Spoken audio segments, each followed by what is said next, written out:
Hello everyone and welcome to a Let's Give It a Go of Path of Exile Crucible League.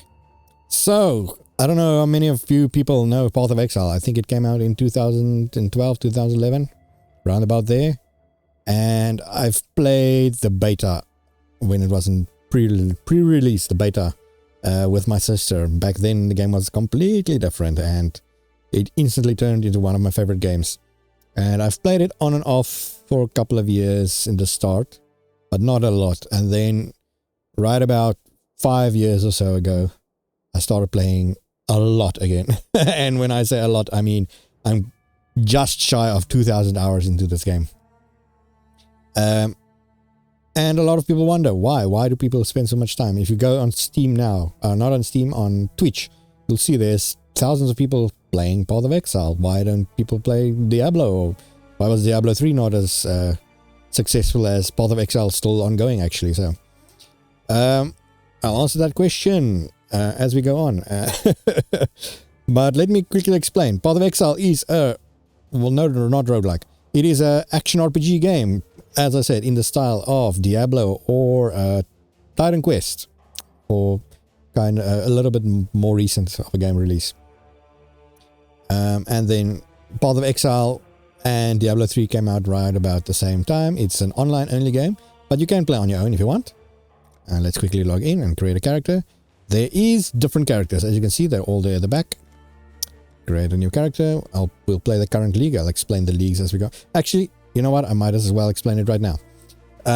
Every 3 months or so, Path of Exile starts a new league with new events, new changes. They revamp a lot of stuff. The campaign is mostly the same, but there's a lot new events and stuff for you to do every single time. The catch is you have to start with a new character every time. So you get really fast. Start getting really fast going through the campaign to get to the end game. And every league, the mechanic, whatever league mechanic it is, goes right from the start. You can start using it. For instance, in this league, it's Crucible. You'll see, it's basically, you see a little forge there, and it can enhance your weapons that you pick up and give them all a skill tree, which is something unique. That you can start from the first area you enter, actually. So, but the other mechanics, there's a lot of mechanics. This is, as you can see, it's 3.221.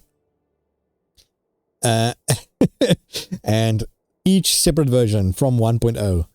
If you go, there's a lot of little point versions in between, that's small leagues, and then the 2 point something was a big change in the game. I think the 2 point something expanded on the, what was it? The campaign. There's now 10 acts in the campaign, and the 3 point something expansion, that's right about where I started playing again. That one expanded on the end game, the Atlas, which gets expanded literally every league. That's right about now. So, but each point something is a different league, and they all change the mechanics. And some mechanics is popular enough that they stay in the game, but they stay. Let's quickly start. No, they stay in a different kind of capacity. So some of them you might start at only at Act 4 or Act 6 or so. They start appearing, and they appear a lot less than they would in their original league. It's a lot harder to get a hold of them. On maps, you get a lot more of those mechanics, but that's a long way away. Anyway, this Crucible League, let's start with that. You also get the options when you start a new character. Solo is found. That basically means you cannot trade with any other person. You can still, I believe, play with other people, but you cannot trade with anyone else. There is a mechanic where you can trade, and there's even websites dedicated to trading. But in solo found, everything you find, you can use. You can only use stuff you find. You cannot trade with other people. Ruthless is a new mode. It came in the previous league. It makes the game more difficult in a Resident Evil kind of way, I'd like to say. There's massive amounts of item scarcity. It increases a lot. there's support gems and stuff you can buy usually in the game. You're unable to buy, you have to drop them, which is pretty scarce already. And enemies are increased in difficulty, so it makes the games harder. This is for certain players that like this. There's also hardcore which you can play, which is as soon as your character dies. Yeah, as you can see, as soon as your character dies, it becomes a standard character, and standard mode is your default game mode. They say default game mode, but literally almost no one plays standard mode. That does not include the new league mechanic. The characters from previous leagues, as soon as the league expires, they go to standard league. So you always keep all your old characters. I'll show you that in a little while. But they go over to standard, and standard is a whole other game. The economy is completely different there. So let's start. I'm not going to turn any one of these off because I'm not insane. I enjoy the base game. So then you start with your classes. Now the thing about this classes in this game, in normal action RPGs or any RPGs where there's character classes, they change your skills or not just appearance basically. In this thing, it changes the appearance, and also only the other thing it changes is your position, your starting position on the passive tree. Now one of the things that most people know about Path of Exile is it has an incredibly big passive tree, and it scares a lot of people away, and I'll show you. It's pretty simple actually. It's scary because it's big and there's a lot of nodes, but the thing about it is it includes all these guys. All of them are on the same tree, so it just moves your starting position. I'm going to start with the basic character. This guy is Templar. He focuses on a little bit on magic and strength. So he's a little bit of an all-around character. He starts on the tree, the top left of the tree. Let's call him... I didn't even think about it. Let's call him... Let's give it a go. So LGIAG. See if LGIAG is available. This is a let's give it a go version episode. So you start on the Twilight Strand. That's your tutorial area. I'll skip tutorials because I can explain it better than good. The tutorial in this game is anyway very shit. So you pick up your weapon. This is part of the tutorial. Now you can hold shift and stand still to attack. You can do that. This is handy for bows mostly. For melee it's not that handy. There's a dying exile. You take the mission and immediately he gets eaten, and then you have to fight the hungry corpse. You get your first skill. Glacial Hammer is converts 100% of physical damage converted to cold damage. So whatever the damage this weapon does, 8 to 11, it will now be cold damage. And it has a 25% chance to freeze enemies. Every third successive strike freezes enemies. Basically, as I said, classes, the only difference between classes is how they look and where they appear on the tree. Every class can use every skill. They can use every weapon, armor, whatever. This is one of the ways they do it. Every weapon and armor slot, even rings sometimes, and belts, have sockets where you put your skill in and you run. Okay, so now I have the skill on my right click. Left click is my default attack, right click is Glacial Hammer. Another thing you have to know about this game, and some people might know it, is this does not have your classic action RPG gold system. It actually uses a barter system where... Oh, there you can see me using Glacial Hammer. It's pretty strong. There we go. Iron Hat. Yes, there's my first item. I'm going to pick it up. Usually I will not actually pick it up. In fact, let me quickly turn this to default. So let just show a lot more items. So there's item filters also to filter out garbage items. As you go higher, you can make custom ones and stuff. So anyway, I'll pick up this hat. It only has one socket. You can see that little red icon. If I throw it again, that little right has one red socket. There's three colors. Red, blue, and green. Red is strength based, blue is intelligence based, and green is dexterity based. You can see the color of the gem also. That will indicate kind of what route you're taking. So the thing about the barter system in this game, I'll fight a little bit as I explain. And these guys are ranged. Screw them. Let's run around. Since it's a barter system and there's no gold, you use a different kind of currency. So we've got, and that currency is stuff like this. Every other thing, there's a lot more than probably 200 different types of crafting items in which you can craft and enhance and change and whatever you want with your weapons and armor and everything. Now all those different items are used as currency in this game. For instance, the most basic, lowest level one is your transfiguration, not transfiguration skill, your scroll of wisdom, which identifies magical items. You get blue or yellow items which drop, or even the orange legendary items, unique items. Quickly finish these guys off so I can explain. And they drop, and they always, well, not always, but 90% of the time they drop unidentified. So you use one of your scroll of wisdoms, identify it, and you see what random stats it got.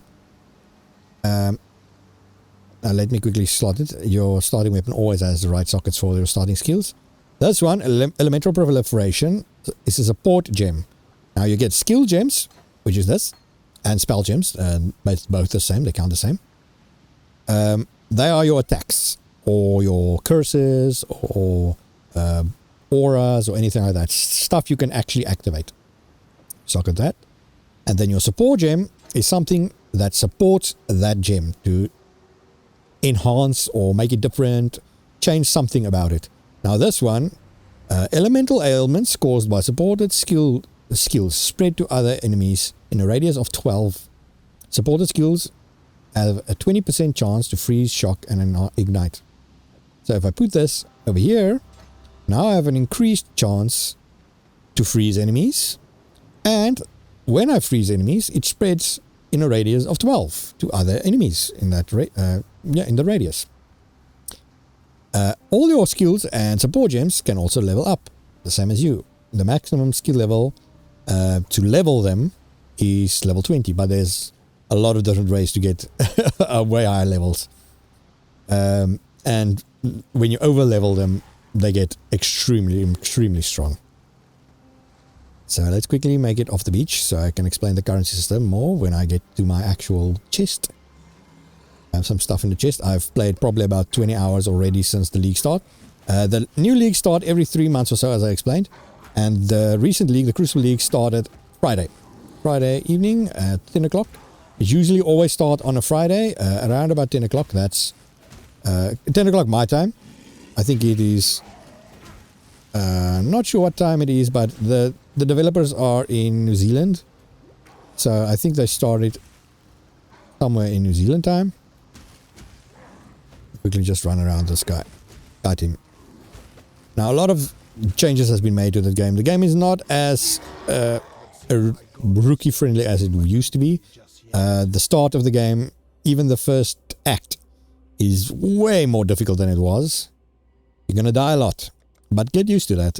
At the start, at least until you finish Act 5, dying has no consequence. You don't lose anything, so die as much as you want. Get to learn the character, the game, and experiment with characters. That's the thing. I'm gonna explain. I don't need a blade. I can use some gloves, and no, those aren't linked. So you can also see whether. Okay, it doesn't help if I zoom. You can also see whether you can see the little sockets. We can see whether they're linked. Now, for a support gem to work on a skill gem, they have to be linked. There's ways to link them and ways to unlink them. So these two are unlinked. As you can see, they don't have that little bracket in the middle. This one is linked. So for this, that can be supported. You can have a maximum of 6 links on your armor and on a two-handed weapon. For instance, a staff or a bow, or a two-handed axe or something like that. And any other thing, your weapons, one-handed weapons and shields can only have 3 sockets, and any other part, for instance, your boots, gloves, a helmet can have 4 sockets. So you get a lot of sockets you can use. As I said, sometimes all rings also can have a socket, and your belt can have certain sockets also. But mostly they not. That's the exception more than not. This is the magnificent passive tree. Let me zoom out so you can see the spectacle that is the Path of Exile passive tree that chases so many new players away. As you can see, it is intimidating. There's probably more than 1,000 nodes on this by now. It doesn't expand by every league. There sometimes comes a little bit more nodes, a little bit more nodes added, but mostly it stays the same. Only the effects and certain nodes get shuffled around, so you don't always know. I know a couple of leagues ago, I didn't play. I was busy working, so I missed that league. But some of the stuff at the top here got shuffled all the way around. So stuff that was years now here, and a lot of things got shuffled around. But anyway, basically the only thing you have to know is this is the different classes. So as I said, I start top left. Here's your witch. Here's your what do they call them? The assassin type of guy. He starts here. Then you get your archer woman, your dueler, which is basically a two-handed guy, and then your marauder, your tough guy. He starts at the bottom, and in the middle you get an extra character which you unlock when you first beat the game for the first time, the Scion. She starts right in the middle. All of the classes also have one other difference, but I'll get to that when I play with a different character, when I showcase that. So let's quickly enter the thing. I'll level up when we get in there because we're going to get a new skill.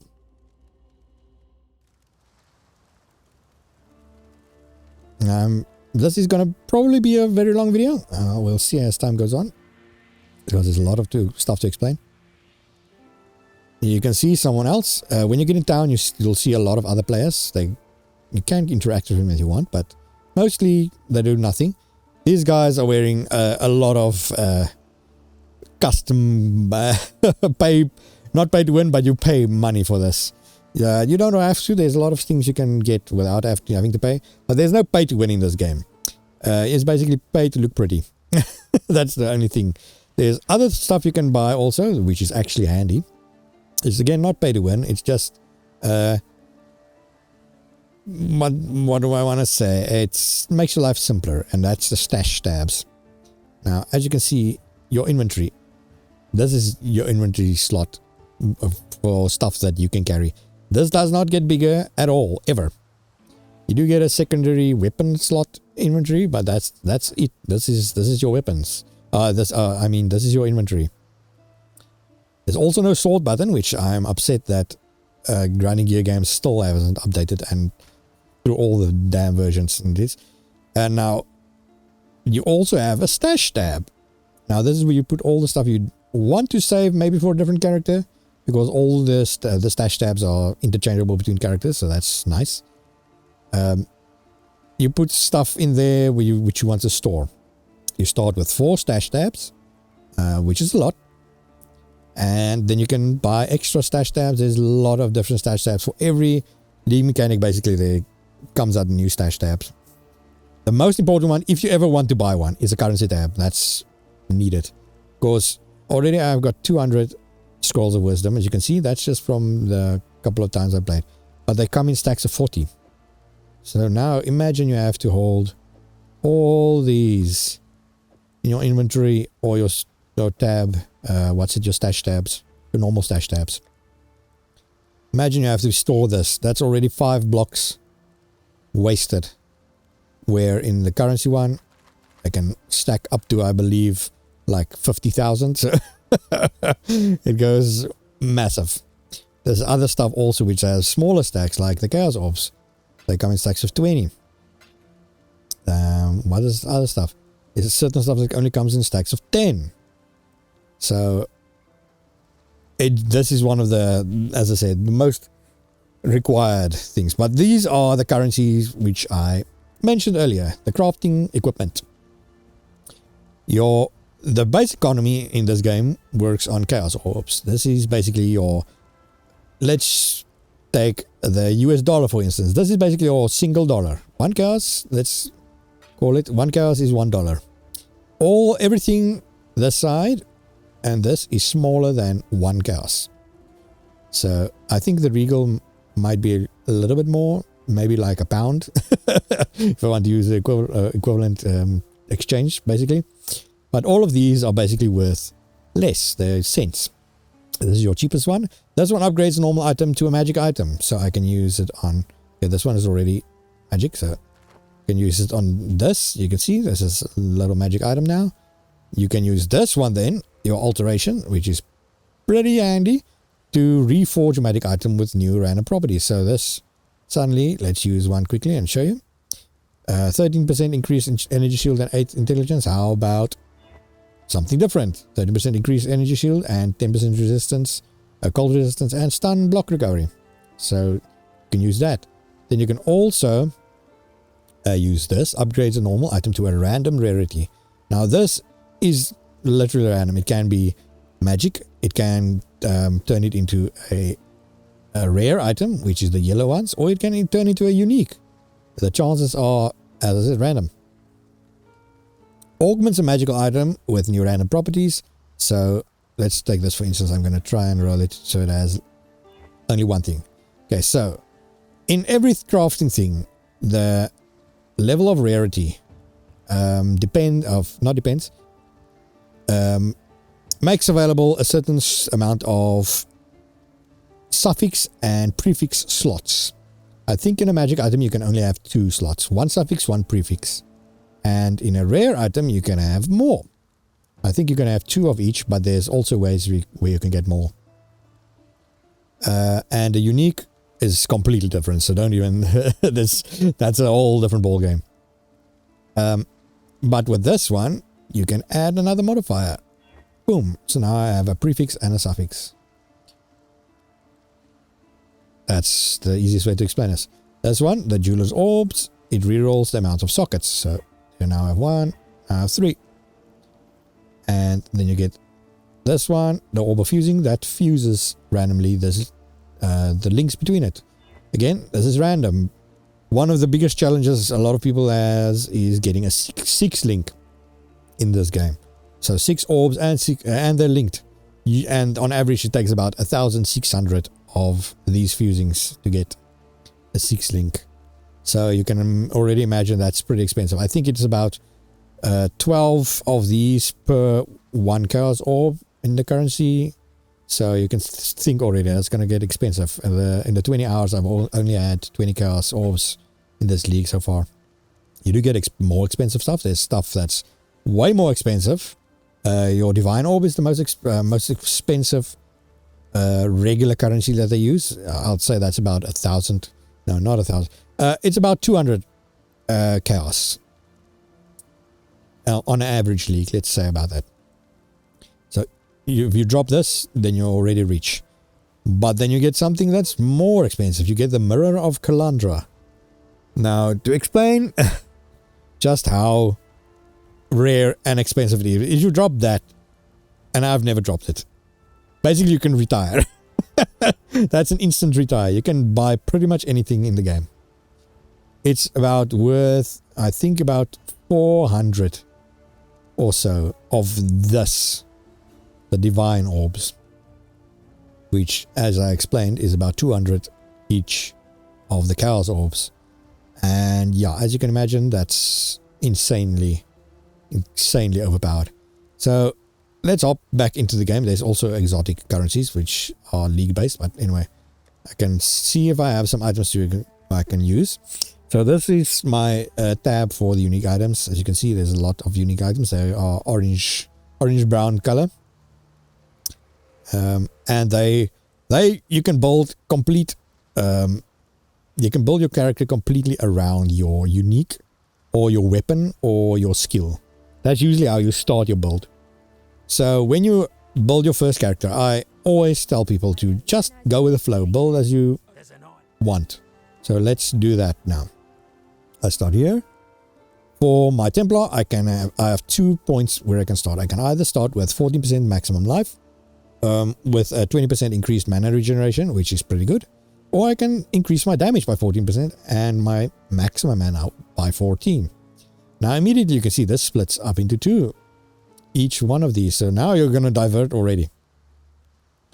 So you're going to choose. Do you want to focus on damage or defense? And then when you take damage, then you're going to split. Do you want your minions If you're going to play a minion build to do more damage, or do you want to do more elemental damage? Are you going to play elemental? Do you want more mana regeneration and life? Or do you want more armor and maximum energy shield? Energy shield is basically life that regenerates very quickly. It's one way to put it. It's a shield like in most games. It's a shield that regenerates. Your life also regenerates, but I think in the start it does no regeneration rate, but it regenerates really slow and it's constant. Where an energy shield, where as soon as it's empty or you hit a certain spot, it takes a certain amount of time to start your energy shield regeneration, but the energy shield regenerates spectacularly fast,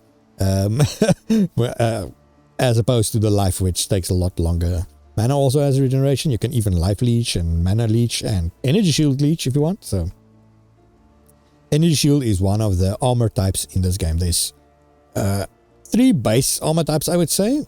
You got your, let me show you. You got your energy shield users. I'd probably put the top in energy shield users. You got your probably these 3 are your evasion users. They use basically chance to dodge, evade to evade attack. Dodge is something different. Chance to evade an attack. So you build up evasion just makes it harder to hit you.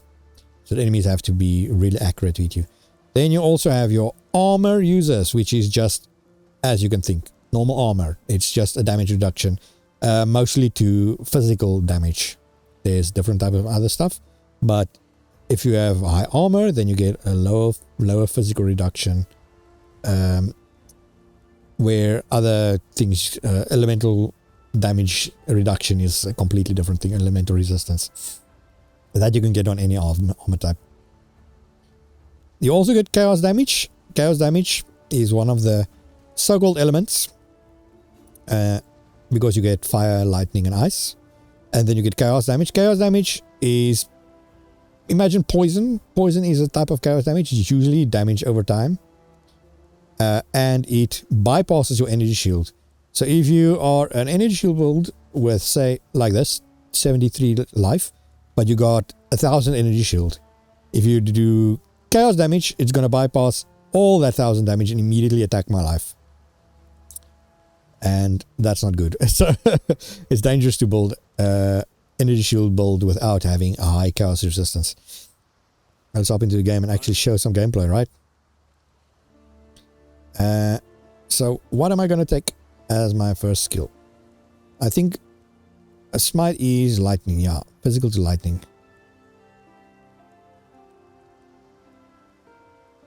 Frostbolt.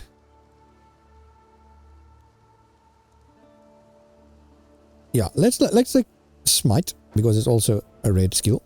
You get, from certain missions, you get free skills. Might as well put this on now. Actually, I might as well put glacial arrow also, glacial hammer there. From certain skills, you get skill gem rewards, or not certain skills, certain quests. You always go back to the start to check out for quests. But you can also buy skill gems from one vendor per act. And this woman has the current skills. As you go further, not only with your level, but with your missions, your quests, then you unlock more skills you can buy. And every character has different skills they can buy, but there is 2 places per game where you can buy every skill gem across any character. So, and as you can see, you can just switch to a different character that can buy the skill and stash it in the stash tabs, and you can pick it up. Let me just see if there's any other skill that I actually kind of want to play with. Crossbolt is nice. How much mana do I have? 54. Let's just stay smite. Take care. And I'll show you, I do have a lot of, as you can see already, a lot of skill gems. Viper Strike, that's not needed. And I have some different other stuff. This is not important at the moment. Did I upgrade? I never upgraded. So let's go for the elemental damage. So first 14% damage plus 14 extra mana. We got the coast. This is the first real actual area, non-tutorial area in the game. Pretty easy. Now, as I explained with the current system, since there's no gold, I'm gonna kill a couple of characters, a couple of people, and I'll pick up the items, all the items that I can, and I'll show you why in this game it is absolutely pointless to pick up all the items. You get used to games like Diablo, where you pick up every single thing. You go to the vendor, you sell it, you get money. Let's hammer all these guys. There we go, it's nice. And the start of this game, also, there's not a lot of enemies. But soon you're going to see, you're going to get swamped with enemies, and it's fun to kill every one of them. You take out waves and waves of enemies with a single blast. You can already see this has some kind of area effect on it. Oop. Come on. She can interrupt my attack. There, I got a belt. So let's quickly heal. And you can see my skill levels leveled up. Now the thing about the skill gem levels, they also increase the damage and stuff. So if I'll hover over it, you can see it requires level 2. They increases damage and everything about it, but they also increase the mana usage of it. So at the start of the game, you want to balance your damage and mana usage. You can use a lot of mana very quickly, and then you're going to be stuck, not being able to attack efficiently, at least. But as I was explaining about the items, let's see if I can pick up more items quickly. There's not a lot of loot at the start. Scroll of Wisdom is always handy. They might be the cheapest item in the game, but you're always going to use that. I know all the other currency, especially the actual crafting currency, most people don't use that. They just pick up the chaos orbs and stuff because they want to trade. The trading league. Let's pick up the vest. So they leave all the other stuff, which is fine. Let's pick up a shield. Now I've got a shield also. All these items, the armor and stuff, they actually slow your character down. So it's also smart in the start of the game to not overpower yourself with a lot of equipment if you're gonna... Oh, there's a unique enemy. She is... Oh, this is the guy. He's pretty tough. But if you've played games like this, you can just kite him. But it is a woman.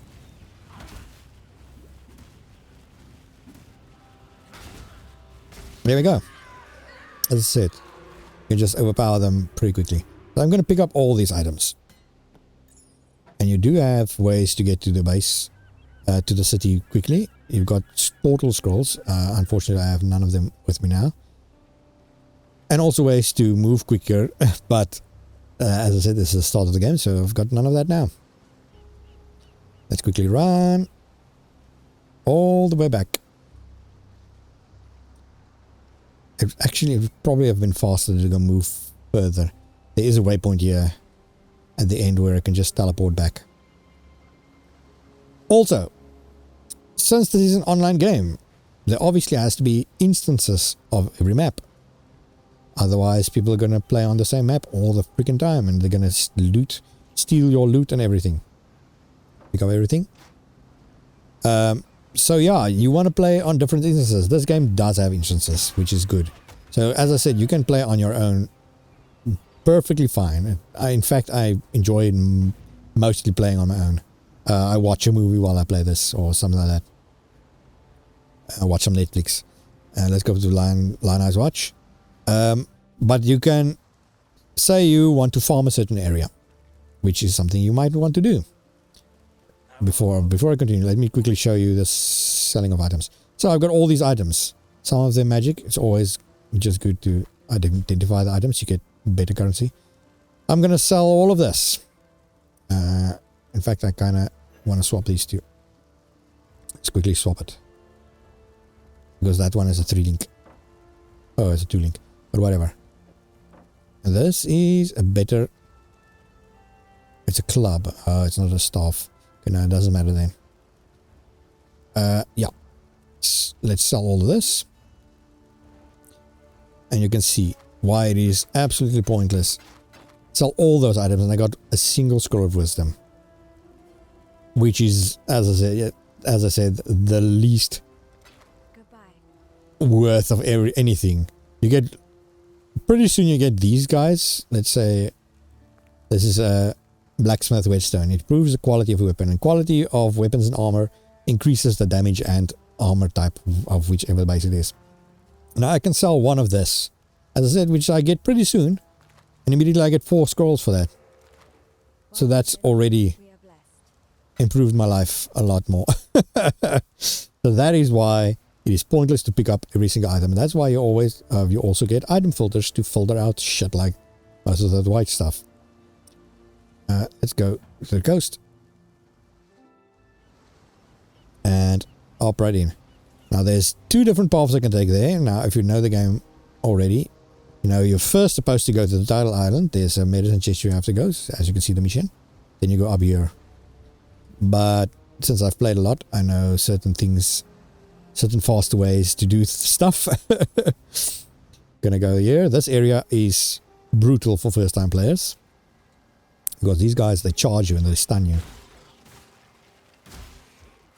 These rowers.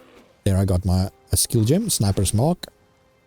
This was a skill gem that this league, pre-Crucible League, you only got at Act 2. Now you get it in Act 1. Also, you don't need to kill all the enemies because there is... what do they call it? When you get worse returns back. Whatever it is, I'll explain it in detail. So I can't remember the name, but the thing is, you get set XP. You get full 100% XP when you are... Let me show the areas. Here's the map. The area, mission monster level 4. When you are 5 levels above and below it. Between 5 levels above and below the monster level of each area. Then you get 100%. If you are doing 10 levels, but not in 5 levels of each area, then you get 50% XP. And if you are further than that, you get basically no XP. So that's why it's not that beneficial to overlevel yourself per area.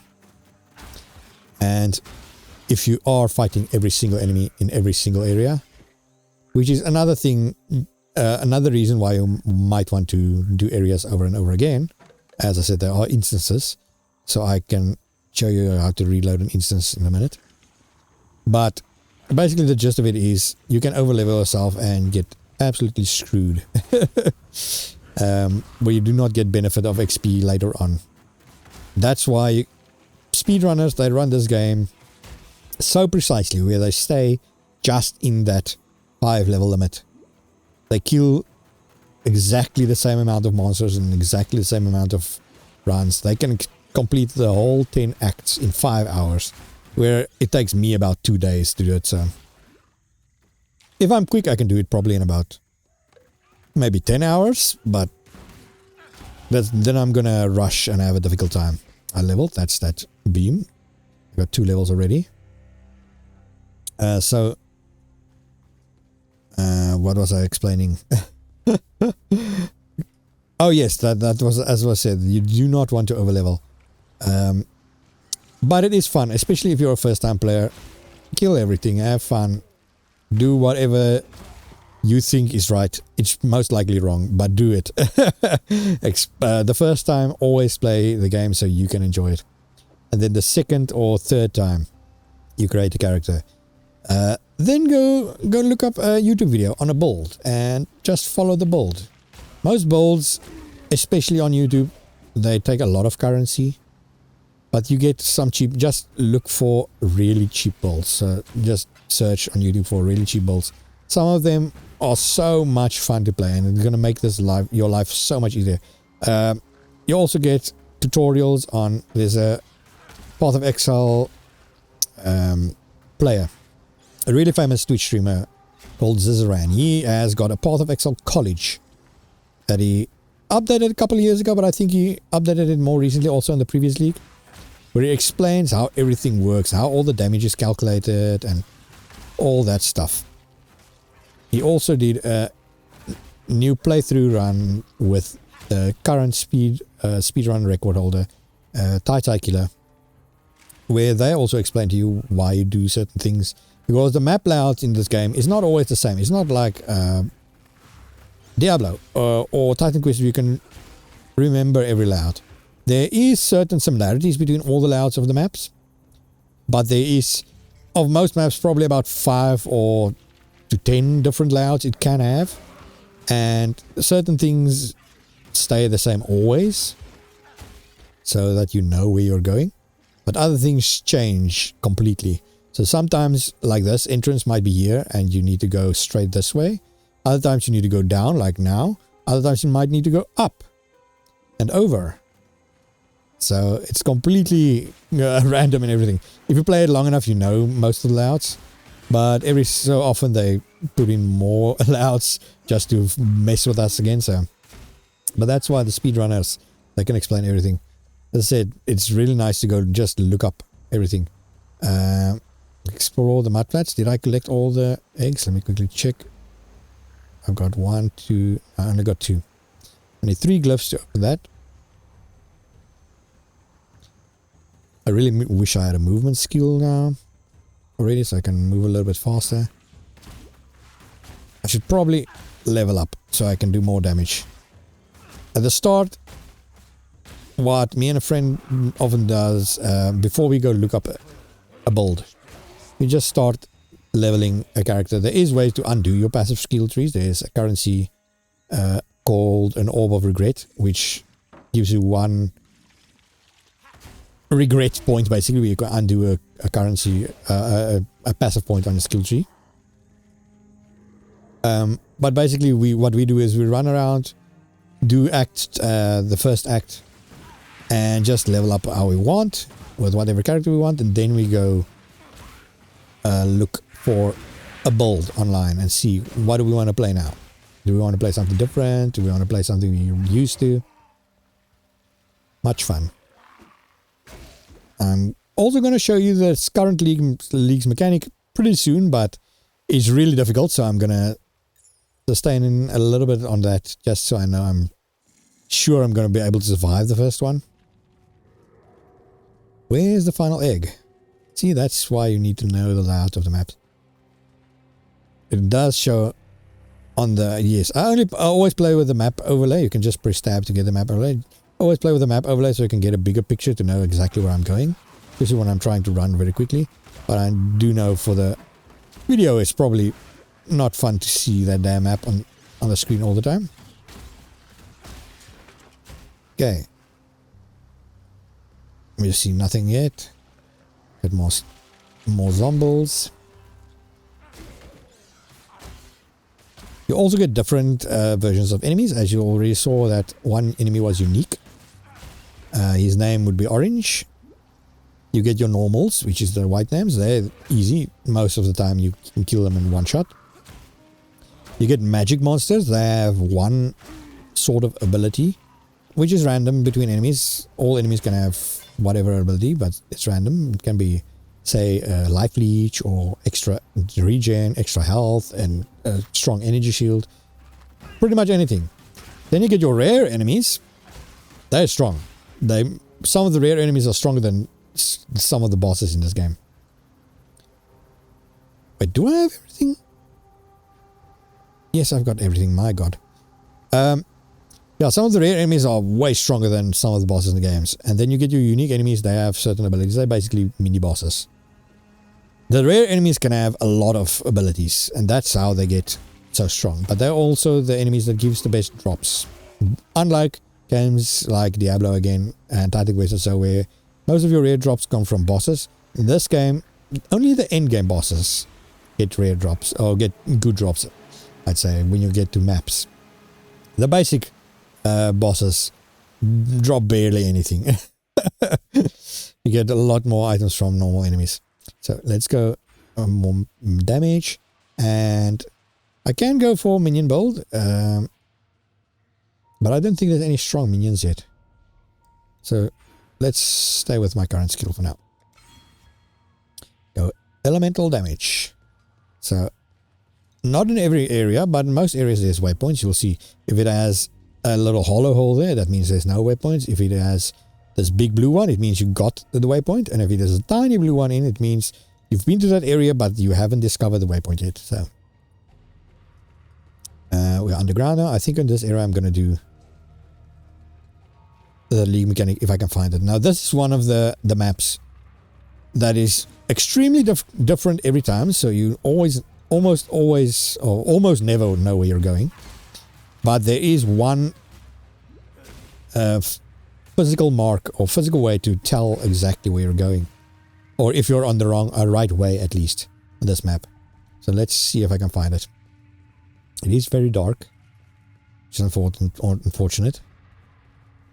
Just in case, let's see if I've done something. I'm supposed to go and do that one mission also actually now that I think about it. Because the speedrun way is you activate that weapon and go back to town and go do the other mission. Did I get anything from you? Yes, I got some skills. So, let's see. I think I'm going to go maybe totems. We can get a totem. Holy Flame Totem, nice. Okay, the totem builds is a completely other type of build, but I really like it. I'm going to choose a way to dash. Now I've got a movement skill. I'm also going to get Steel Skin. Purchase. Where is Steel Skin? Steel Skin. What does Warbanner do again? It's an aura, but it increases accuracy and nearby enemies take increasing physical damage. Okay. So basically, you get a lot of auras which you can apply about it. But the auras, like in most action RPGs, they take out a reserved amount of your mana. Some of them, the mana reserve increase. They start small, but they increase as you level up. The skill up at least. And some of them have a static amount, a constant amount which it reserves, but it starts big. So one of the best skills or range of skills take 50% of your mana, which is constantly reserved, so you can't use it. Let's see, where was... What was it? Steel Skin. There we go. Now, Steel Skin is a defensive spell. When you cast it, it gives you basically extra damage, extra HP, which does not count as your energy shield and stuff. In this case, the level 1 gives me 54 extra HP. And I'm going to put it on my left click because it is an instant move of an instant skill. Where is it? Steel Skin. Instant skill. And it has a cooldown of 3 seconds. So every 3 seconds, I'm going to be covered with an extra 54 damage. Let's do the coast quickly first, because I want to do this other skill. So now you can see I glow yellow every 3 seconds. I'm going to cast that. Let's also put in my Flame Totem. So as I said, I'm going to go flame a little bit now. Flame is also attack. I can put this still there, but let's put the totem. Let's put the totem on my right click. Yes. Now I throw it. I've got a dash on my Q. You see, cross blink. It leaves damaging ground also where you dash from and where you land, which does damage over time. And I've got this. As you can see, just blast them. And this is your totem build. You run around while your totems kill everything. Totems do have health. Not a lot of health actually. And they do taunt enemies on higher levels. But you can later do up to, I think, the highest I've seen is like 7 totems. Which all of them do exactly the same damage, which is good. So, and you also get different types of totems, which is pretty good. I might take this. This is my first rare drop. And I'll only need 1 socket for now, but let me show you. So rare one is the yellow.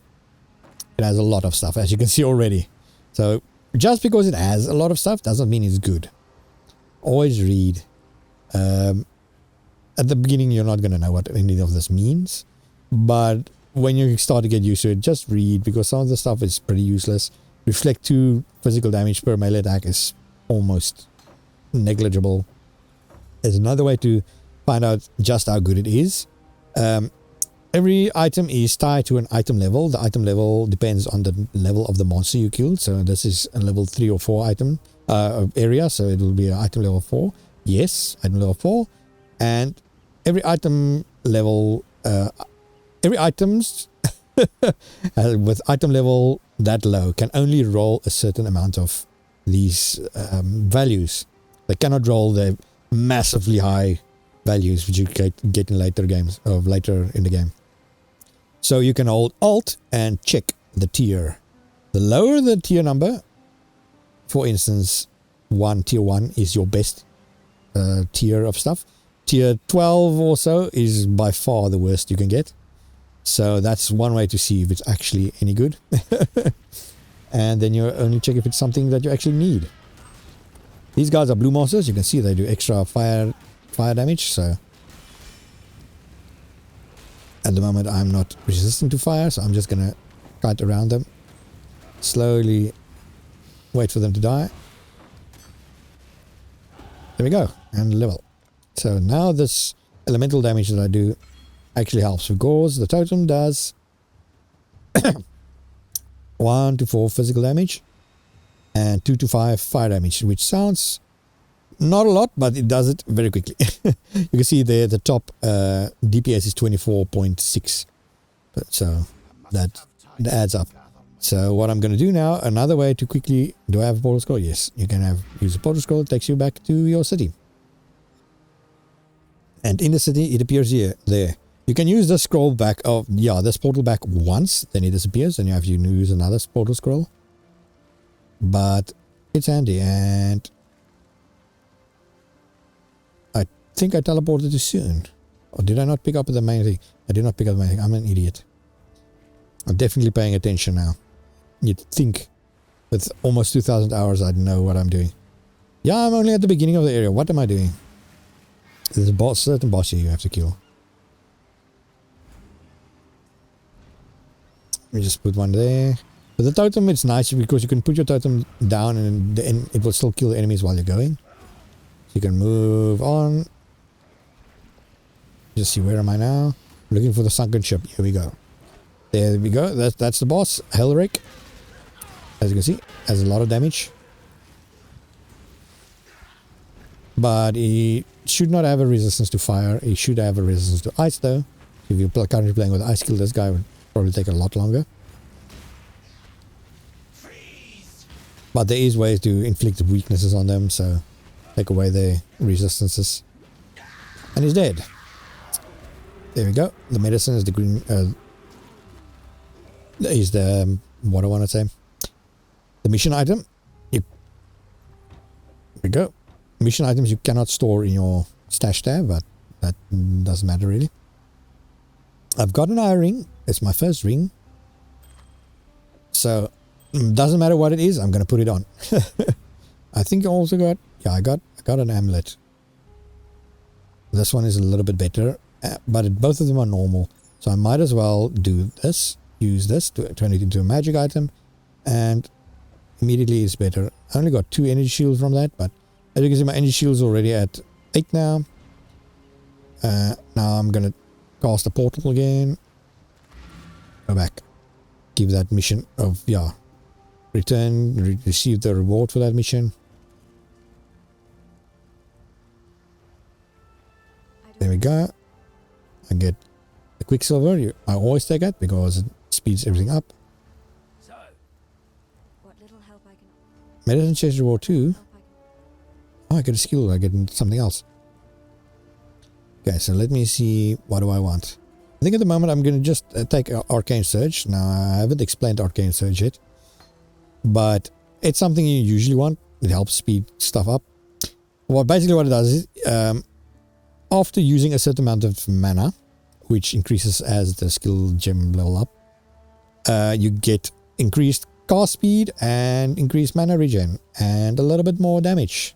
while you have Arcane Surge. And Arcane Surge lasts for 4 seconds. Again, can increase as you go up with it. But the thing that I do with that, though, is I link it to my... where can I put it? You see, I got a better wearable item yet. I kind of want to put it on the boots, but it's only level 12 and I'm only level 6.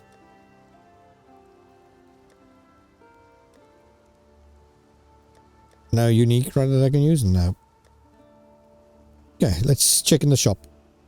This guy sells all your usual stuff, your weapons and stuff, and the armor, and that woman sells the magical stuff.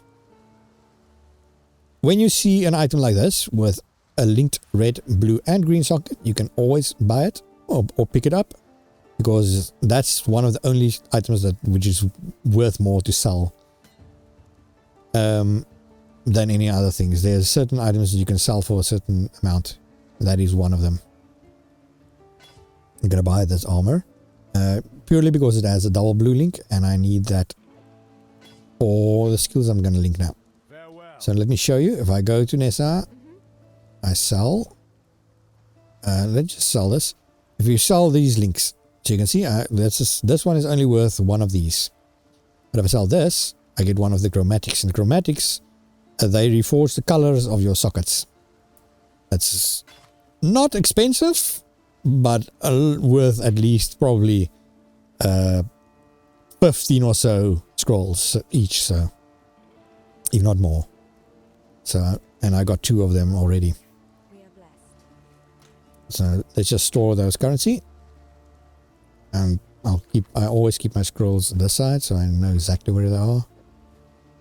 This is more mana. I'm gonna exchange one of them. I cannot exchange it. Oh, it's not identified. Yeah, your flask can also be magical. They cannot be rare. They can be unique, magical, or normal. This, for instance, this one increases the amount I recover, but reduces recovery rate, so it takes longer. This one takes 3 seconds, recovers 50. This one recovers 72 and takes 4.5 seconds. It's exactly the same size, more mana. Another thing you can learn, though, which I'm probably going to do, to get a higher level of any flask. So I'm going to do it with all of these. So after small, you get medium. To get medium, you can either be lucky and pick it up, or you can buy it from Nessa. She might sell it. There we go. There's a large one even. Or you can sell 3 of the same type. Boom. And you get a medium. Actually, I wanted to do it with this one also. Oh, one of them is a life. Dang, okay. Never mind then. Let's just use these 2 mana. These 2 manas. And I might actually purchase the large one. Just to have 2 life flasks. So, mana. And then my Quicksilver, which increases my movement speed by 40% in the middle. That's how I play it usually. You can stack them however you want. Let's go back to the Submerged Passage, which I explained to you a long time ago as a certain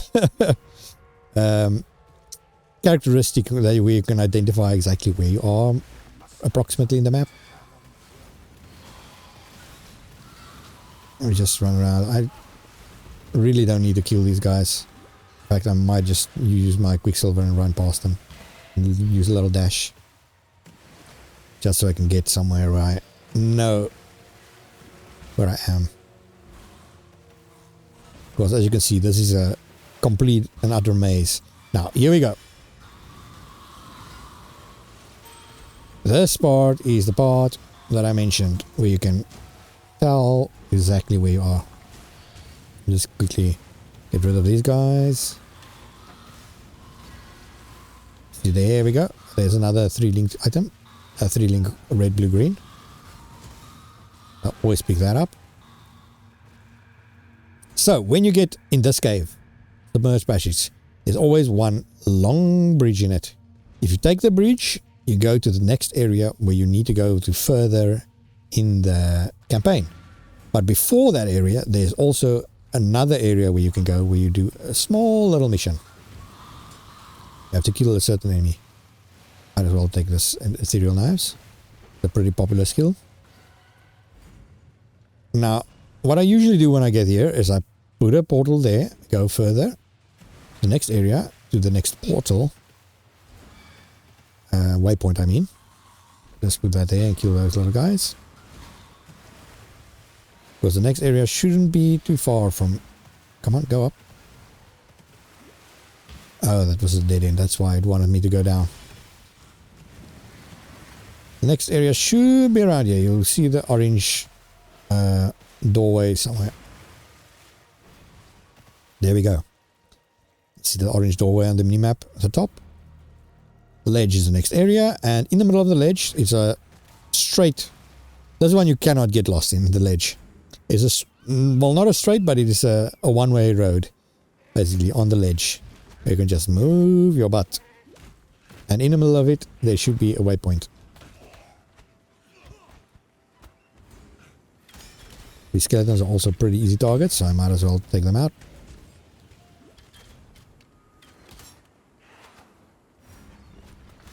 And just as you can see, I'll just leave behind most of the enemies to speed it up a little bit. Because I'm still at the leveling point where it doesn't really matter if I kill a lot of enemies, so... There we go, waypoint. Now when I take that waypoint, I go quickly back to the Lion's Eye Watch. Then I go into this portal in the Submerged Passage. So now I've got my waypoint to that previous area, and now I can just search for the other area that I missed. Put that correctly there. There we go. The Flooded Depths.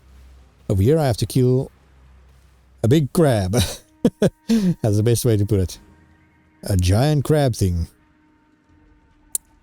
A lot of people find this area very easy to navigate.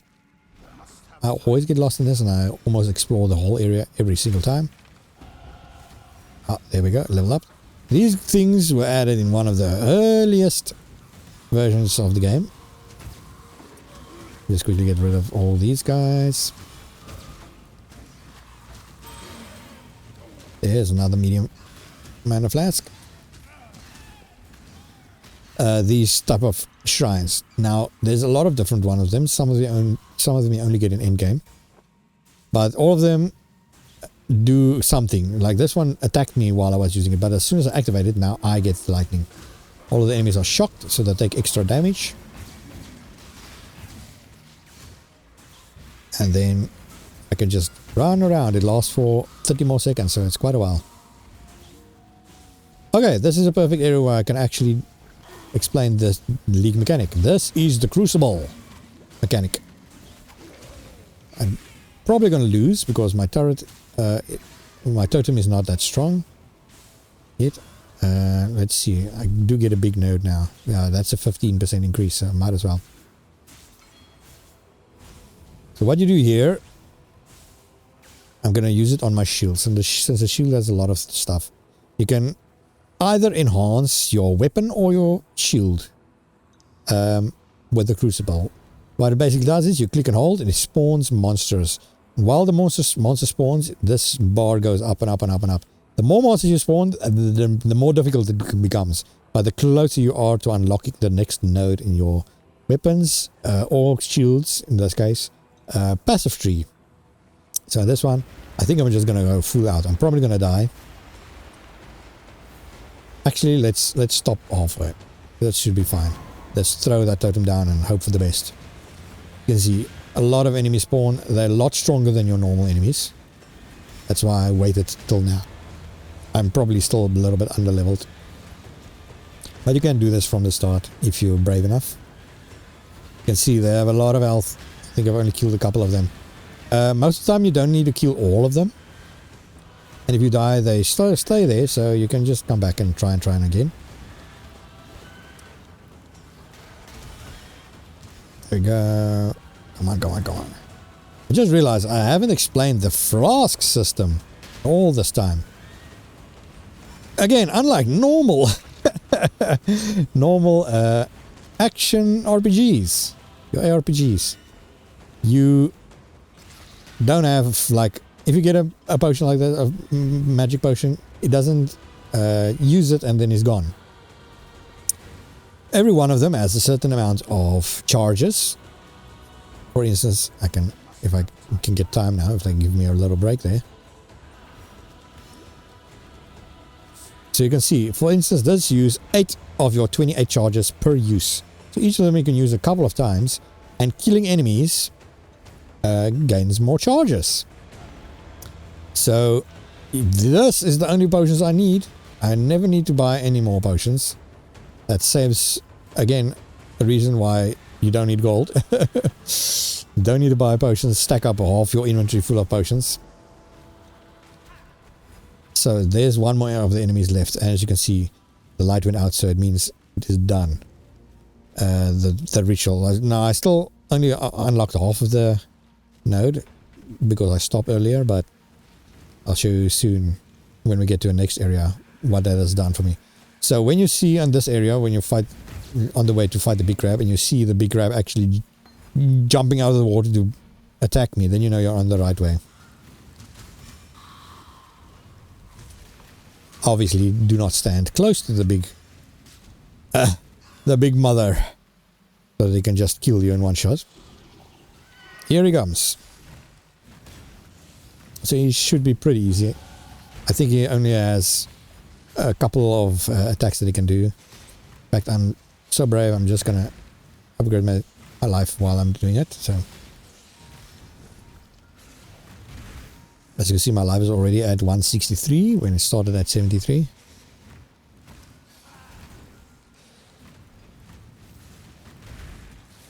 And I'm mostly focused on damage, so okay, let's freeze him a little bit. Summon the totem and do the freezing.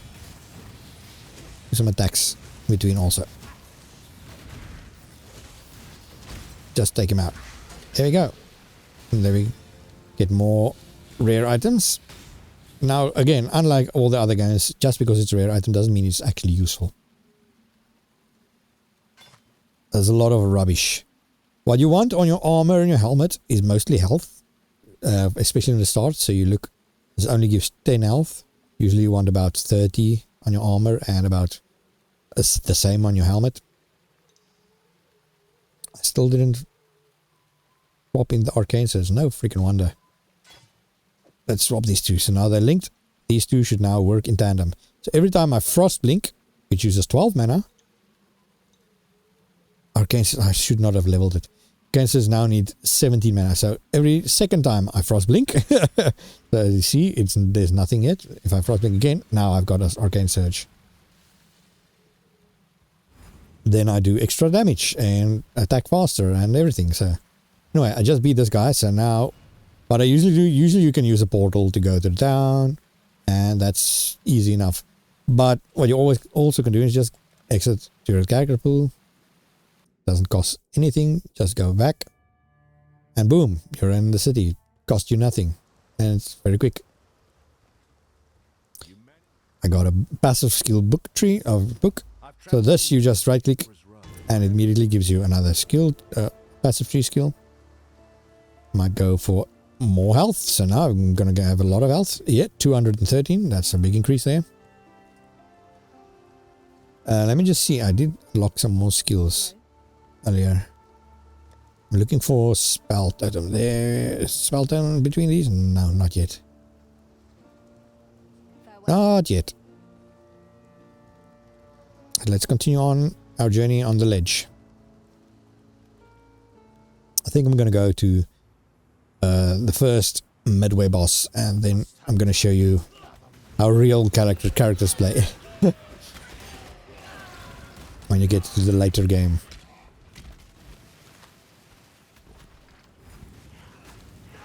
So let's just continue.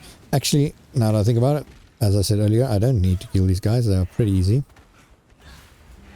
As you see, I'm not really struggling with health. I'm doing not a lot of damage, but a decent amount of damage. There should also be a mid boss in this area. A big ass totem. When we get to a hill like this, then you know you're the boss. Here you go. And most of the lore in Path of Exile is kind of influenced by the Maori folklore, I think. That's why you see most of these things look, and the names of the stuff sounds like Maori type of things, like Kuduku. Am I gonna waste my time on Kuduku? Sure, let's kill Kuduku. Sometimes you're lucky you get an actual unique drop at Kuduku, so let's see if I'm lucky enough. Can actually tank through all of his attacks, or might dodge this one.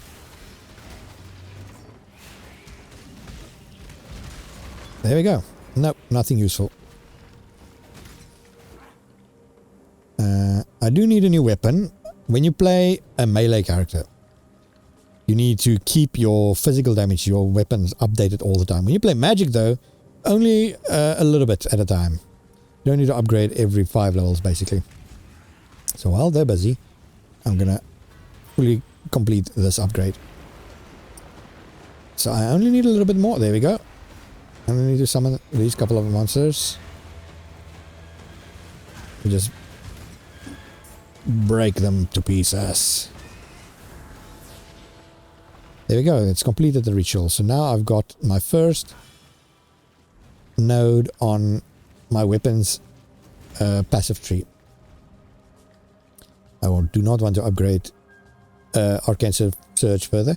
If you see a skill there that you do not want to upgrade further, like I did now with Arcane Surge, then you just right click the plus and it goes in the in your inventory. You can still upgrade there when you eventually want to, but you can just show there. So let's see what skill I got for that weapon, or that shield. An extra 30 maximum health, nice. And you can also see what the rest of them will be after the first upgrade. So this one, the second one, decreases my chance to block, but it allocates Aggression Bastion. Allocates means it gives you the node on the passive tree over here. So somewhere aggression, was it aggression something? Somewhere around here there should be a node by that name. Now I'm not in the mood to search for it because I don't need to. If you look over here, it explains to you there, Aggressive Bastion. 5% extra 5% chance while holding, so that cancels it out already. Extra 5% chance to block and attack damage while holding a shield. 30% increased physical attack damage while holding a shield. Attack skills deal 30% increased damage with ailments while holding a shield, and 10% chance to gain endurance charge on kill while holding a shield. This is actually really good, so I'm probably going to focus on that if I'm going to play further with this character. There we go. Might do more videos on this. It depends on if people like this and explain a lot more. See how far we get. I'm just going to focus on this. This is already going to be a massively long video. But as this is one of my biggest games and I've played, as I said, so many freaking hours on this. Oh, my Quicksilver potion is empty. Just quickly kill a couple of enemies. See, that's the one problem with just running past enemies. You do not get flask charges. And I'm really slow. I do not have movement boost yet. Level 8. Soon to be level 9. Just ran past the boss there, our mini boss. Quickly go like that. Should be almost at the prison entrance. Yeah, especially if you see these jumping goatmen. There should be a boss of them, then you know you're right at the entrance. There's a poison guy over there, I believe. Oh, no, here he is. I say poison guy, but he only uses rain of arrows, not toxic arrow. There's the big boss goat. Not going to worry about him for now. Because I just want to get to the dungeon. Oh, the prison, I mean. There we go. Prison. Lower prison. Now, here's one of the other big mechanics that came in probably about 7, 8 years ago. The Labyrinth. I'm probably not going to have time to show you the labyrinth of a labyrinth right now, but I might as well explain it. Let's see more. Yeah, let's go up. Click that. And let's click this.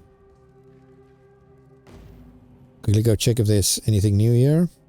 I don't think it is right now. I think it's only after you finish. But never mind, there's something there. So we got more supports. Nice. I'll check the supports right now. This guy has nothing. Hello. So what kind of supports do we get for free? We get added fire support, added lightning damage support, melee splash damage support. Melee splash is nice because it makes splash damage basically, or you do 40% less damage to surrounding targets, but it's more than no damage. So life tap basically switches where your skills uses life instead of mana, if it's linked at least to it. So I think I might use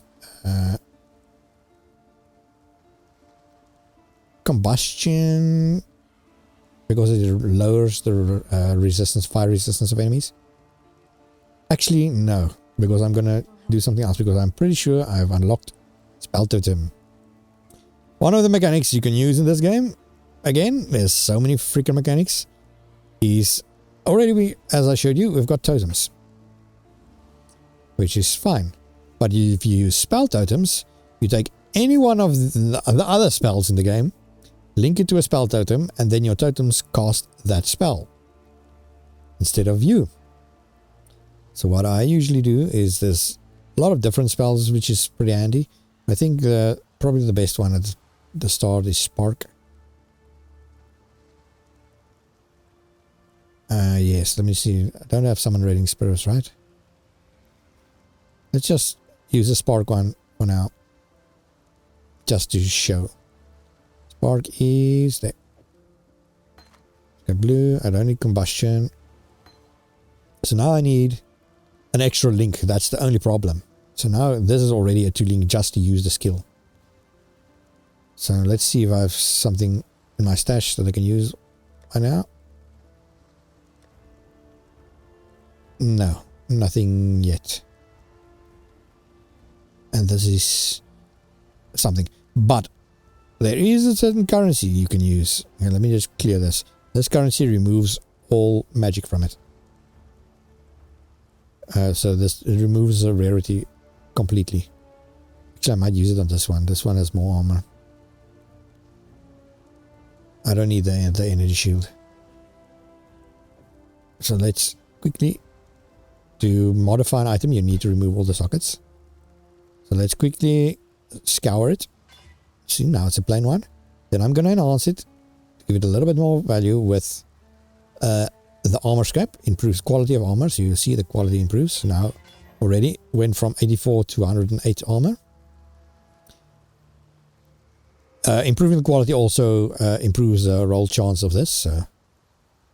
Then I use one of these. Actually, let's use one of this one that gives me increased life. Yes, life one. Do I have a life one? Life one is blue, I believe. Read. There we go. This one already gives me extra life. Wrong one. So life. So there, 26 life. So already much better. But that's not actually what I wanted. Now that I think about it. I wanted to show you the currency that fixes this. So I've only got a 2 link plus an extra socket. And you only get 4 links from Act 3, I believe. So that's already a problem.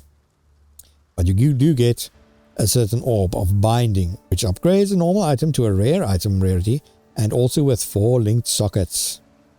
Boom.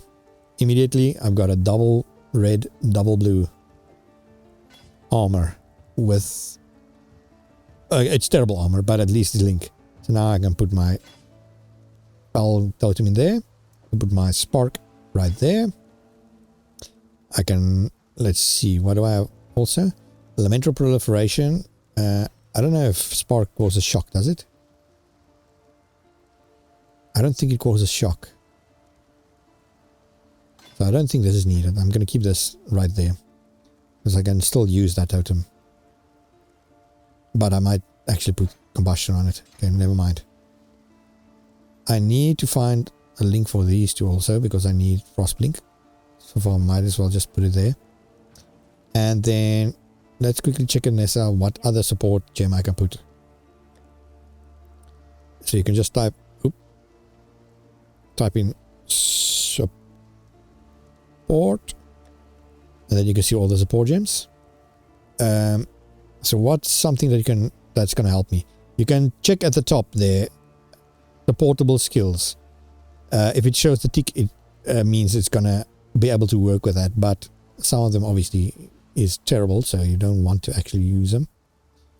So let's see something that might be useful for this. Added fire. Yeah, maybe just add some more lightning damage. Why not? It is a lightning skill, so just add some more lightning damage. I do need a blue skill, so now I've got that. I can also put one more red skill in, so is there any red? Actually, I might just add more fire damage. Unless there's something on here that's useful. Nope. Let's just add fire and lightning. Now it's going to do a lot more damage. God hasn't abandoned us. So what I do now, I've got my new skill, I've got a test. Go to prison. Gonna see. Now I put, nope, that's the fire totem. Here's my spark totem. There we go. Must have time to gather my will. Let me quickly just show you spark on its own. Come on, over there. Spark on its own, so you can see the difference. I can just remove this. So this is spark. Shoot this random little lightning balls and bounce off walls and stuff. Pretty strong, especially since I've got all those bonus nodes. The more support gems you've got, the more mana it uses, as I explained earlier. So because I've got a lot of stuff already in, it costs a lot. But now I'm going to use the totem, and that totem I only need to summon every now and then. So as you can see, he can cast it as much as he wants. I can run. This is probably not the best area to use this skill. Of course, it's very tiny corners, but whatever. I should probably not have leveled my Frostblink, but oh well. Okay, so I want my Frostblink on Q.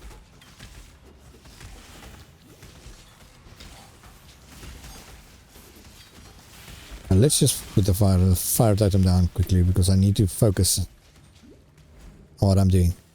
As I was explaining still about the labyrinth also, you're going to get certain maps where it gives you a mission. This. Enter the labyrinth of in the Sarn encampment. Now the Sarn encampment is only Act 3, so you're obviously not going to be able to enter the encampment yet. But if it shows that item of that thing, that means there's a mission in this area that has something to do with the labyrinth. You need to activate certain things to have access to the labyrinth. And the reason why you want to do that is the labyrinth gives you character ascendancies. Now that is the final thing. The final differences between classes. Why you might want to pick a certain class over a different class. You have to go through a little skill check to get to unlock the thing. And all of these are indicative of some sort of trap that's going to be in the labyrinth, but they're usually not too difficult. I'm going to wait for them to pause again. But anyway, yeah, the ascendancies, every character or every class has 3 different type of ascendancies you can use. You're normally vastly different from each other and vastly different from all the other character ascendancies. That's basically where the main class come in. As you know, classes from different skills. It also has their own passive tree, not a big one. I'll show you in a little bit now. Not a big one, but still a massive skill difference. Not skill difference. The passive that it gives you is massive. Let's just say it's just very, very, very strong. Get that quickly. So I've already unlocked it once. You only need to unlock it once per league, per character, or not per character. If you unlock it with one character, every other character in that same league has it unlocked. I've unlocked it with my first character. I've got everything unlocked. There is 6 you need to get to do the first trial, the first ascendancy. Then you need 3 more to do the second, 3 more to do the third, and then 6 to do the final. There's 4 ascendancy. What's it? 4 labyrinths, different labyrinths, increasing in difficulty by a massive amount that you can do, and each of them gives you 2 ascendancy points to spend on your skill tree, or your ascendancy tree. So once you've done with this, you go through the portal, you're back in the dungeon. Now you need to find the exit right down there.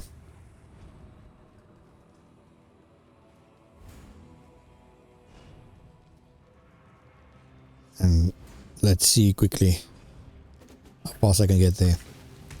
Hopefully not make this video too much longer. I'm already feeling scratch in my throat as I've been talking for an hour and a half.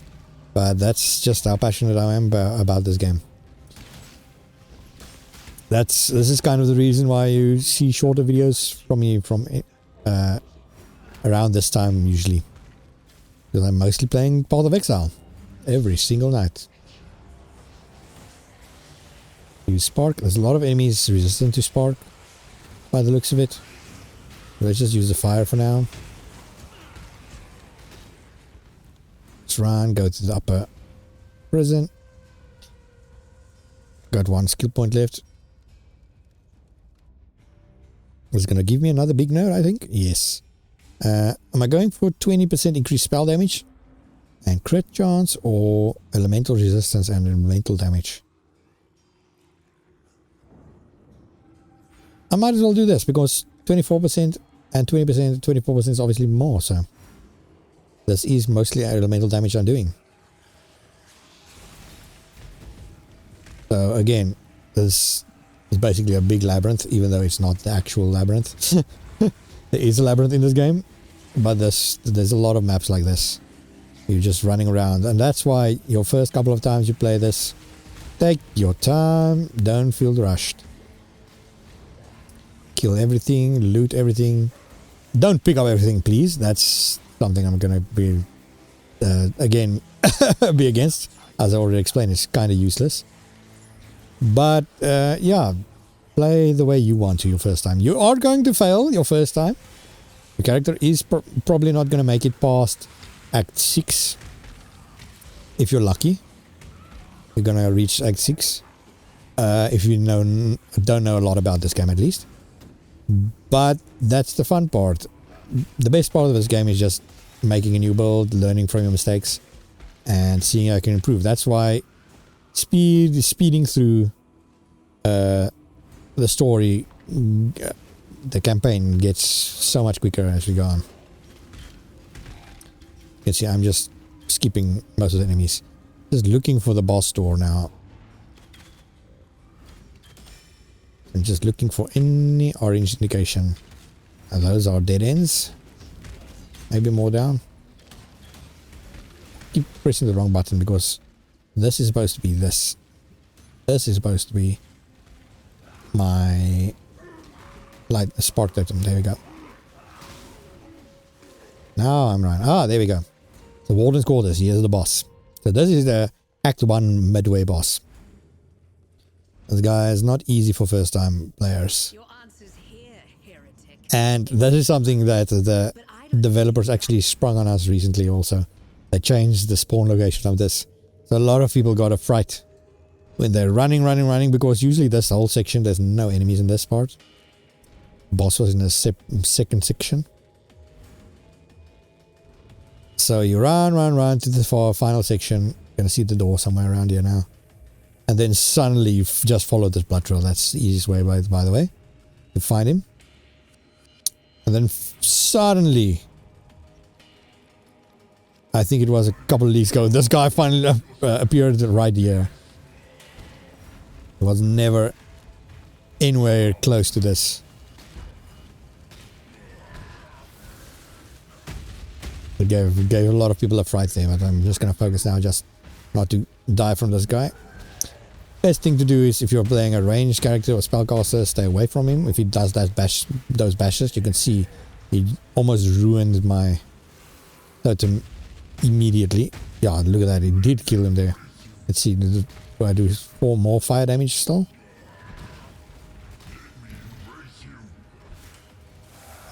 Let's just go back to Spark. Wrong button. Let's use my mana.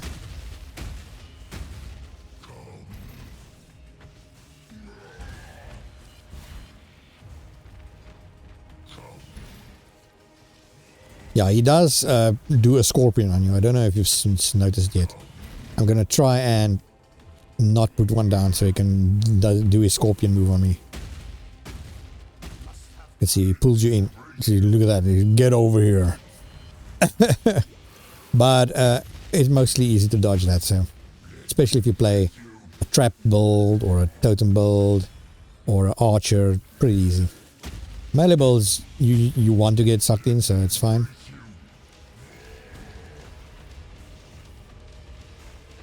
You must choose the fire again. The fire's range is a little bit more dependable.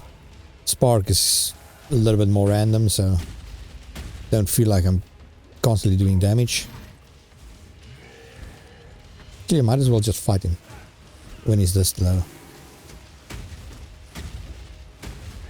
There we go. Boss done.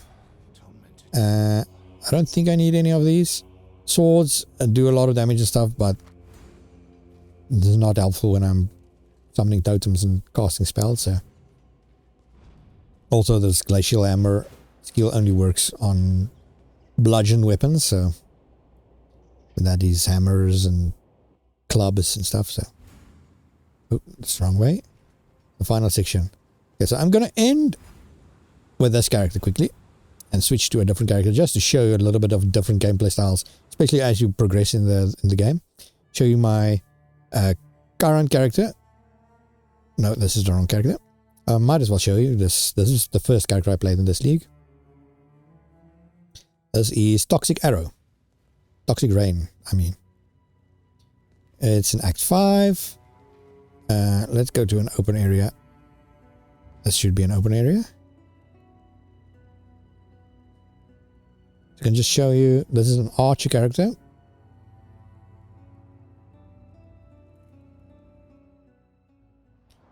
This character has a little bit of problem. Is the HP at this point is a little bit low and squishy. I've not got a lot of resistances, but I can attack from far, and I do kill. As you can see, just watch the red HP bars of all the enemies. I shoot once, you just see them tap away. The thing with Toxic Arrow, it does a lot of damage over time. You can see, as long as they're in range of those little bulbs on the ground, they get killed. And since it's chaos damage, because it's poison, toxic, it bypasses the energy shield, as you also see there. Enemy had energy shield, kill them whether they had energy shield or not. Also got Mirage Archer there. You saw that guy on top of me, top of my character. That's basically like my own personal archer that shoots with me. He also used the same exact skills that I do. But you can see this is a fun gameplay. Usually at the end of the league, you get Toxic Arrow, you run like at least 2 times as fast as I'm running now through every map. You shoot twice, run, shoot, run, shoot. You can see, basically kill everything without any problem. Actually leveled up there. And just quickly get rid of everything. There's a rare enemy, just gonna mark him quickly. There we go. There's still a guy over there. Nice. So, look at all these loot. And as I said, if this was a normal Diablo type of or ARPG game, you would be able to loot this and sell it for gold. But in this game, this is pretty much useless. That's why I've got item filters. So at the moment, I have got a custom one there. You saw the difference there? All this. And again, let's switch. Everything disappears. Nope. Everything disappears. Boom. That's the only things they mildly recommend me picking up. These ones not as much because they're still kind of invisible. But this one is the 3-link multicolor. That's always important, even end game, to pick that up. You can see also I've expanded a lot. I'm on this side of the tree. Expanded a lot more on my tree already, even though I'm level 46. And you can see I've only expanded this much. So that's why I said the maximum level is level 100. You're never going to fall this old tree. So don't get intimidated by this tree. I might as well go... Where was I? I haven't played with this character in a bit. Kind of trying to remember where I was with him. I think it was down here somewhere. Might as well go for the extra dexterity and socket point, but whatever. It doesn't matter with this. Okay, so this was, as I said, arrow. So let's go to a different character. The actual character I'm playing with mostly. Trigger Bosi.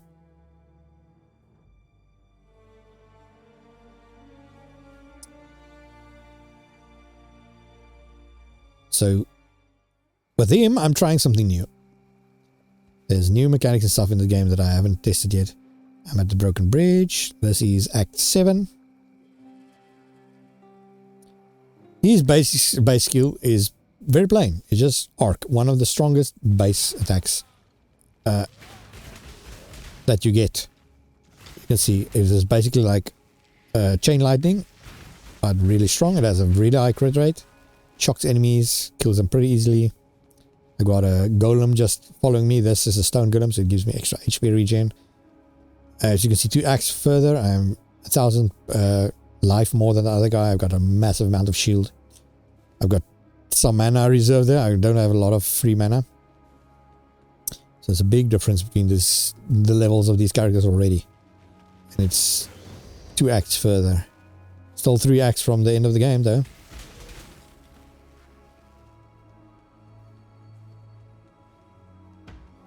But actually, now that I think about it, this character is already level 70. Yeah, I think I've mostly completed the game with this character. Now that I think about it. Quickly go back to the portal. Shock these guys. Let me quickly check. I'm pretty sure this is the character, as I said, I've played with most recently. I think I ended at Act 10.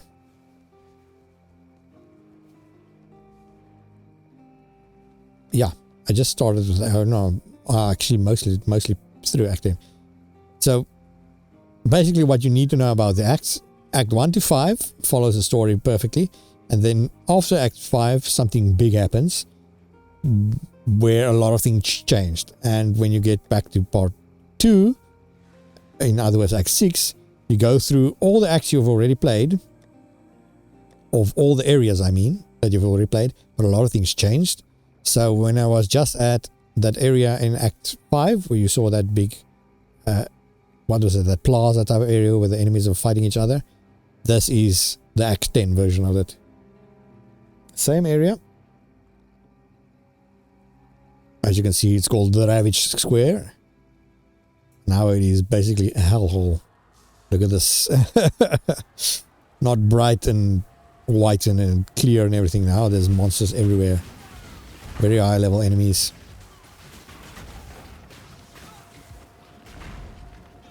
Yeah, so basically, as you can see, much higher level. Much more quick gameplay. As you can see also, I can just slide through this. Character is immensely powerful, and this is only the start of my build. It's going to evolve a lot more, because most skills, most builds, you will never see a end-game character play with arc, because you have to stand still to cast it, and that's not really something you want in a game like this. So I will quickly switch to one of my older characters. Now it's going to be in Standard League, and hopefully not broken, because there is a certain amount of attributes and stuff that I need for that character to work. But let's quickly check it out. Let's go back. Now I have to remember all the names, because I've got a lot of characters, as you can see. What was his name? Was it this? I think it... No, this is... It's only 61. No, No, that was definitely not him. It was a higher level. This one, yes. LGIAG COC. This one was a build where you say one of the support gems you get in the end game is cast on crit. Got a lot of Atlas passive points. Cast on crit, which basically means every time you crit, hit a critical chance, yeah, you crit basically, you cast whatever is linked to that. And in my case, I cast a lot of things because I've also got a weapon which does exactly the same thing.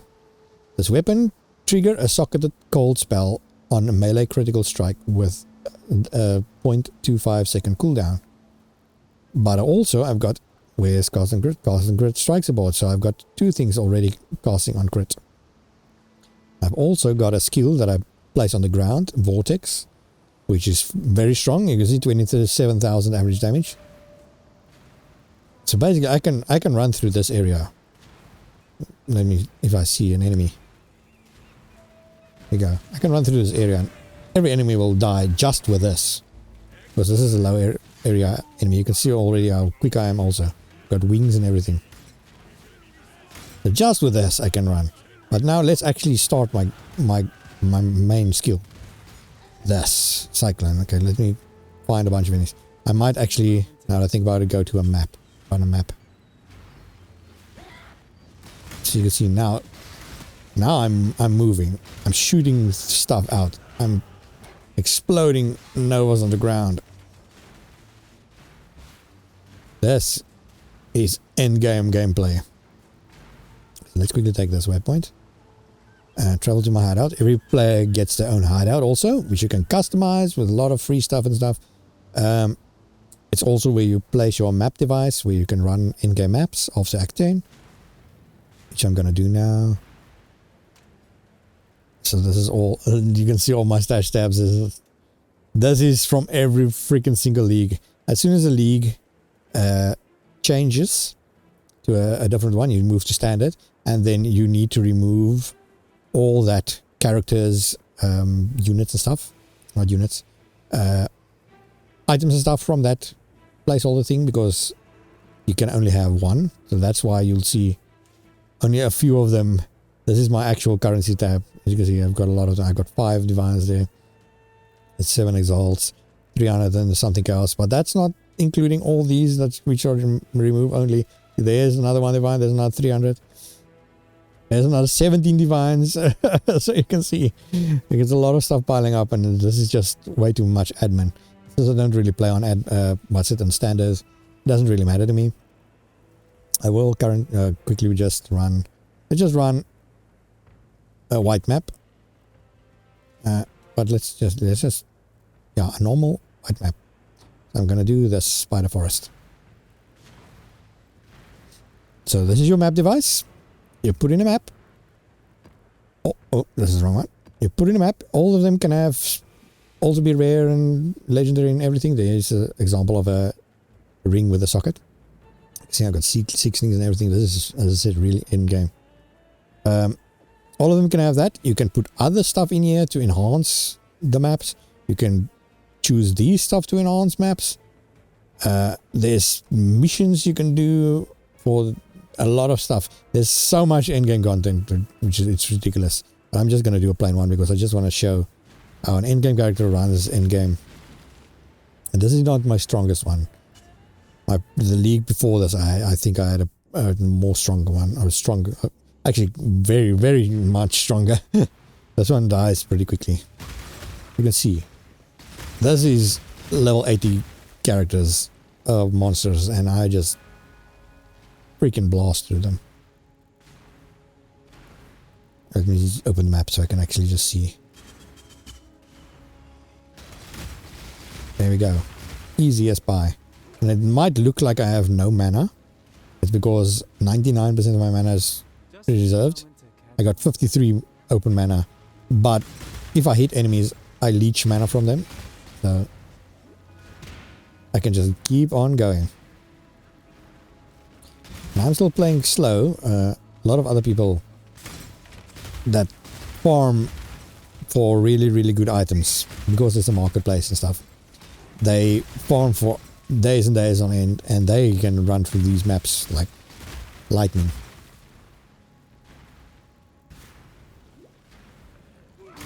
There we go. Just looking for the boss now. See, everything just exploding.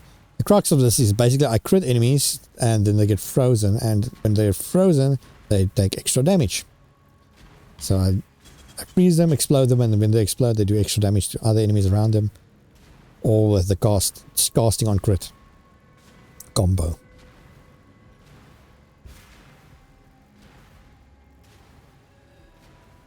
I've just run in circles and my potions are empty now.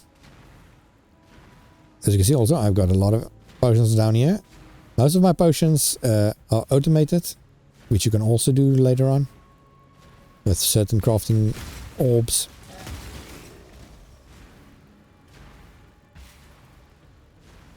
No enemies on this map. I probably should have made this map harder. Sometimes you barely get any chance to move with all the enemies.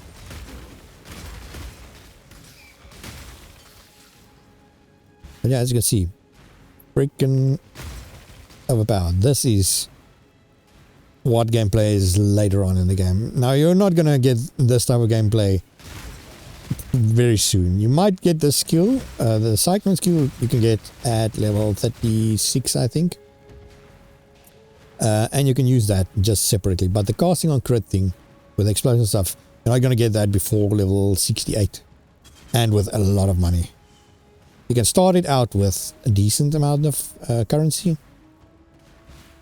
And get through the base maps, but then you're going to feel a little bit weak. You're not going to look as strong as I do. At least. You are going to get a lot of those explosions still though. Where am I? Where haven't I explored? Did I kill the boss? There's no boss area. Feels like let's see. No, more than 50 enemies remain. Oh, there's still an area at the bottom.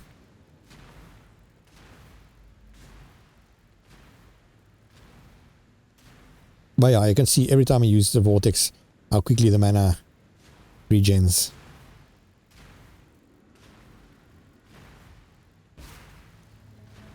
Okay, what do we have here?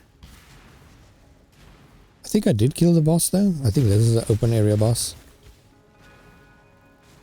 Which is unfortunate. I probably should have chosen a map that was not an open area boss, so I can just show you how quickly I kill bosses in this thing.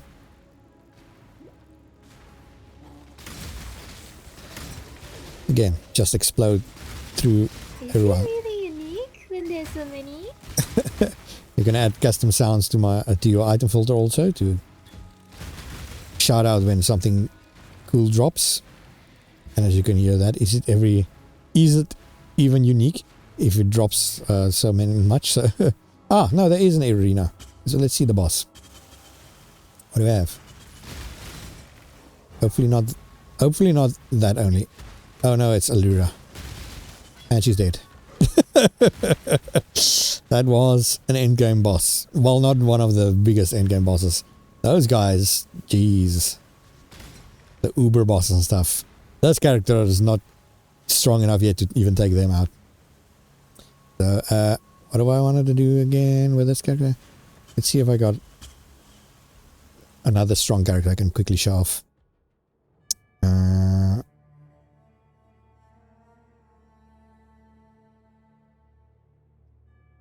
Can't remember all the names though. I wish it showed from which league every character came. It was Hierophant. It's probably a totem. There's probably a totem build. I see he's got a lot of skill points that's not associated, which is terrible. So my character's already broken then. It's got 30 points I have to spend somewhere. What was this build? An Ire Totem, yes, yeah. My whole totem build is ruined then. I need to get to that section. See if I can make it there. That, and then this. Cast speed. Let's go for cast speed. Put one in here. Totem's Taunt. And action speed, definitely. Let's see other totem areas.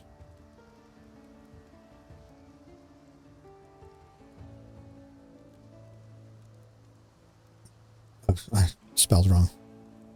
Totem.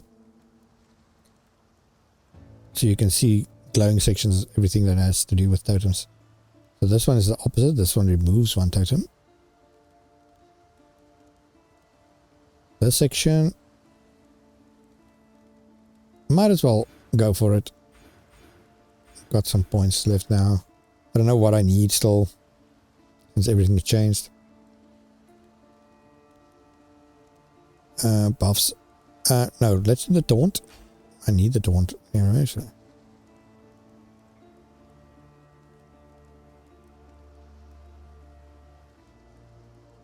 Yes.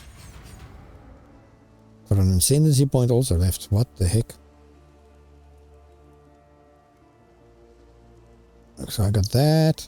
I really can't remember this bolt, so I don't know what I still need. It is Divine Ire, which is lightning. Am I going up the lightning pot? I am going up the lightning pot. I'm not going up this path though. How many points do I have left? A lot. This side. And do I have an herald? No. What else do I have? Oh, there's a lot of stuff up here, which I missed. And I definitely should have gotten. Okay, I might refund some of that. Refund. Why is this not selected? So let's refund all this.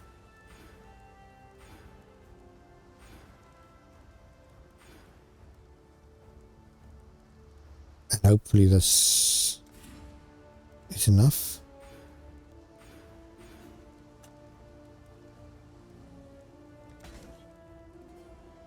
Okay. Now these are cluster jewels. They can have random stuff. This is a whole video on their own. Totems hinder. Okay, these are both good. I think I'm going to stay there for now. And then just... Okay, so this... I might as well explain the ascendancies now that I'm here.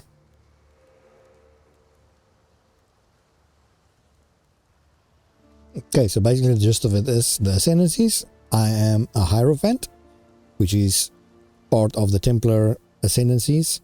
This is basically what your skill tree looks like, a tiny little thing with a lot of dots on it. But as I said, all of these gives a massive bonus to you. So, this is probably the one that I need. Arcane Search. So there's usually within these are different builds you can go in each section anyway. So this Hierophant is usually the totem one. As you can see, there's a lot of stuff that pertains to totems, and some that doesn't. So I still need 2 points. Probably going to go for the Arcane Search one if I get that. But with this character, I think I didn't make it. I wasn't strong enough. Anyway, let's quickly check. I'm going to show you a quick run of the lab. I might as well. Esperant Plaza, this is the base lab, and just show off this build also. See, totems. See, do I have auras? I've got a Spectre. Does the Spectre do anything? No. No, it doesn't look like this character has any auras, which is very strange. Usually you always play with auras. Let's just do plain Labyrinth. You can see there's a lot of different levels of it. Now, things about the Labyrinth also that you need to know about the Labyrinth is if you die in the Labyrinth, you start over. You have to start the Labyrinth over. And it goes deep. The Uber Lab, which is the highest number, should probably show you the skills. It's Divine Ire. It has an aura where it shocks enemies in. If it shocks a certain while, it charges up and it shoots that massive bolt, which is the main damage of this build. And I can summon a lot of them. I think that's not the right way. Come on. There we go. I think the exit is this. I know the first lab is mostly the same, but the rest of the labs change every single day. The layout changes every day. So you can farm it for one day, collect a lot of things, and then the next day is completely different, and the boss is different and everything. So this is basically Path of Exile's version of a daily run. But there's also different ones. Each difficulty also has completely different labyrinth. So this is the easiest one. I just wanted to show you off. I show it off. As you can see, I can throw these guys down and boom.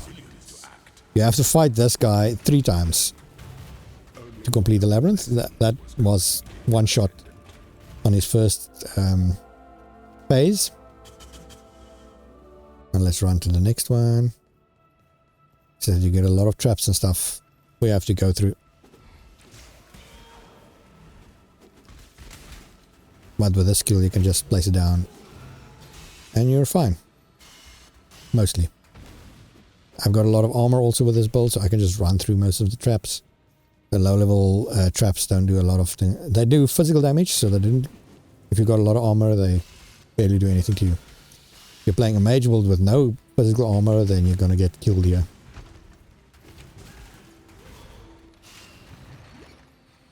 But yeah, they're not even taking away my energy shield fully yet.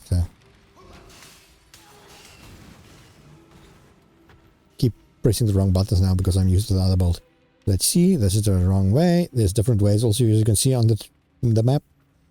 I want to take the most direct route. Quickly show the lab.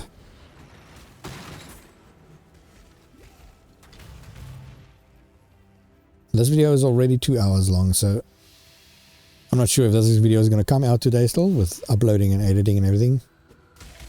And the bookmarks are going to take quite a while, the chapters. I think about it. That was a completely wrong path, yeah.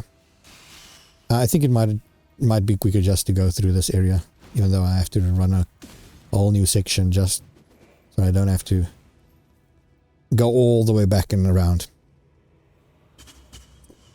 There's also secrets in the labs, shortcuts and stuff you can take. There's dark shrines, which gives you massive boons. Let me just see if there's an example of this one here. No, it's not. You'll know because you can look at this map. That's why I have this layout open right now. You can look at this layout and see.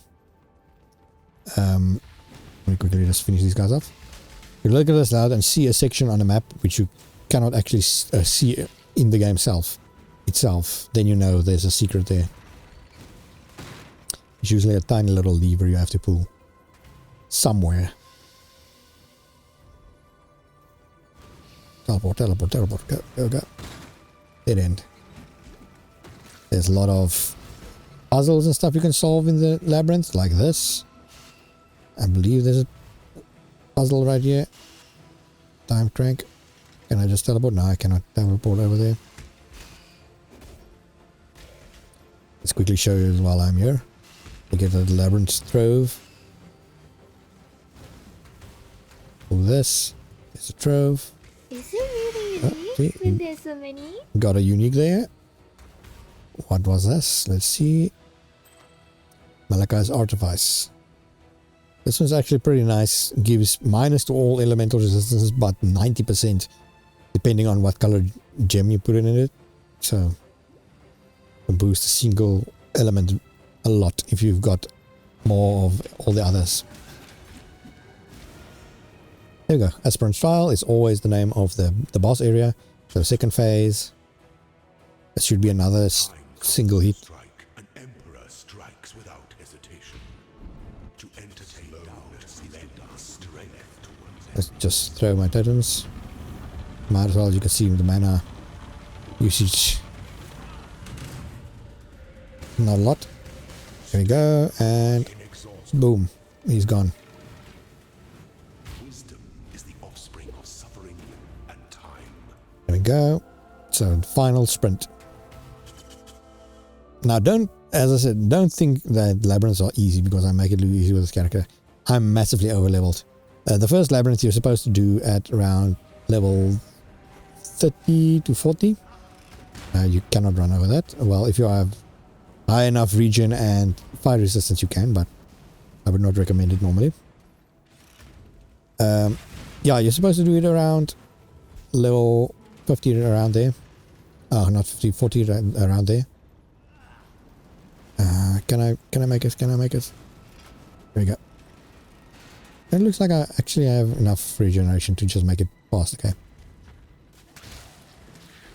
But yeah, and I'm level 87, so yes, I'm massively over leveled here. The second one you do at level 50, and the third one you do at level 67, I think. And then the final one you do at level 80, around there. And that one is really, really difficult. A lot of people actually, you can pay them to take you through the labyrinth with you. If you play multiplayer, there's something I've actually haven't mentioned. You do get a lot more loot. The rarity and quantity does increase, but it also increases the difficulty. Not more enemies. More enemies don't spawn, but they do get per person joining. Normal enemies get 50% extra health, and bosses get 100% extra health. So you can get a boss with massive amounts of health if you play as a group. There we go, final boss. Let's see if I can one-shot him. And the answer is definitely. I'm doing millions of damage at the moment. An emperor must keep those. Our throne is the most devious. If you do beat this boss with a certain amount of prerequisites and stuff, then you can get treasure keys. You always get one at least. As I said, I got one because I did not meet the prerequisites. But then you can open any one of these chests with the keys. I always start with this one. Just a ritual I do. So then at the end also you can put a, what is it? Enchantment, a labyrinth enchantment on your boots, your gloves, or your helmet, or your belt, depending on the rarity or the difficulty of the labyrinth. The first labyrinth you can only put gloves. That's why it says it's wrong item type. And the second one is boots, third one is helmet, and final one is helmet or belt. And then this is where you go for your ascendancy. Then you get your ascendancy points. As I said, once per difficulty of dungeon, you get 2 points each. That's basically the gist of the dungeons, of the labyrinth, basically. So I think I'm going to end the video for now. It's been 2 hours. I hope you've enjoyed this video. If you want to see more Path of Exile content from me, I'll upload it anytime. As I said, I will be playing it anyway, so might go further with that LGIAG character and see how that totem builds up to something as good as this guy. Anyway, thank you so much for watching, and see you guys in the next Let's Give It a Go. Goodbye.